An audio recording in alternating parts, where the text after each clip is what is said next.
Hospital readmissions is a problem that has plagued people for a long time. The problem is really twofold. First of all, there's the human suffering aspect of it. Once somebody's discharged from hospital, they don't really want to come back into the hospital again, and often this happens within 30 days. The other part of the problem is a strain on resources for the healthcare system, whether that be financial or just a matter of staffing.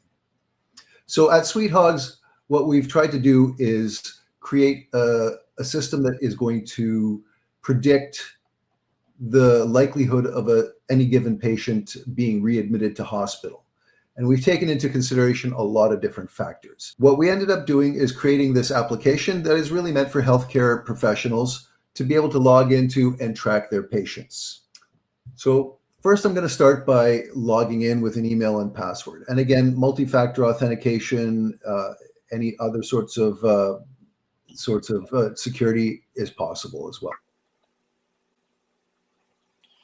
Once logged in, at the main page, what I have here is a number of different statistics, including how many patients I have currently under my supervision. I've got a total of 101 patients. How many of them are diabetic patients? We are focusing primarily on diabetic patients for this iteration of the application. How many of them have already been readmitted and what their average stay is. If we look down the right-hand side, we can also see how many of them are on diabetes medications, how many of them have been there after 30 days or are there for their first time.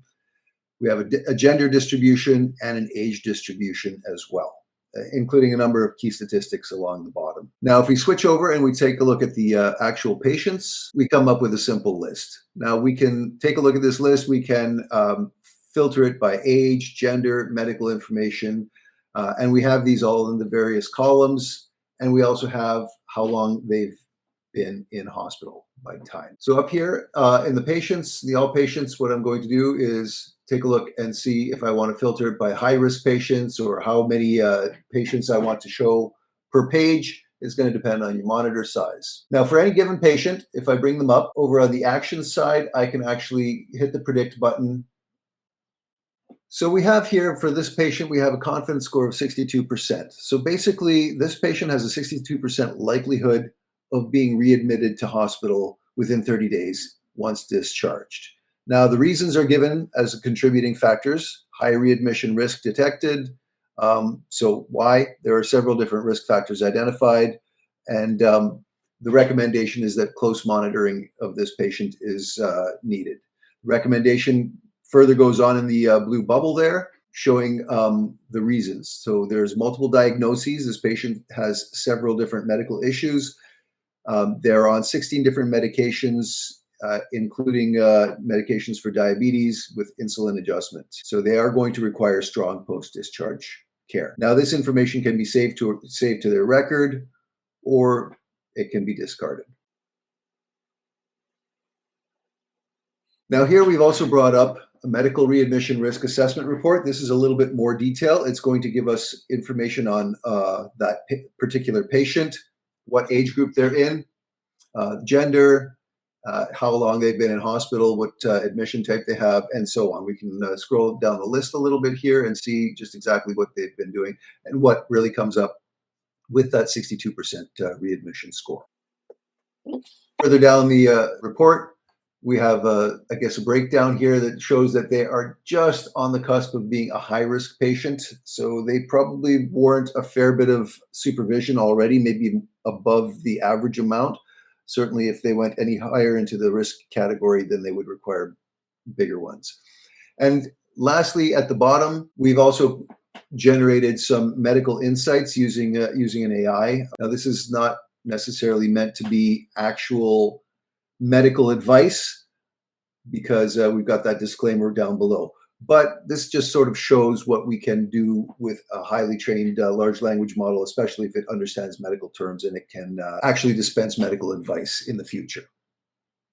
And the risk score down below, again, tells us exactly what is going on there. Now, if we wanted to add a patient, again, we can add that patient here. We can enter any different amounts of information. The more, the better, obviously. This is not necessarily intended to be a data input device or anything like that. However, if necessary, we can always add the data in here if we are doing an impromptu patient as a one-off. We can also edit patient data that already exists. So sometimes the stats need to be updated, and we do have an edit capability for each patient. So I'm just going to click on this patient. This patient has been here currently for 2 days in hospital and had 2 procedures done. So we're going to change that. Let's say they've had another 3 more procedures done, and that has cost them another 3 days in hospital. So we're going to be able to update this. If we click on the predict button, so now we see that the confidence score has gone up. So they are now considered, again, a high risk, but they've gone up from about 62% to 65%. So this does reflect a lot of different variables. So in this case, it was the number of procedures and the time that they are in hospital that has changed their results. We can log out of this system. This system is designed for medical professionals to get a handle on just exactly what the risks are when it comes to hospital readmissions for patients. And we hope that with this information, we can help mitigate some of those risks and really make life better for the patients, and perhaps also improve the financial and staffing shortages experienced in hospitals all around the world. Thank you for your time.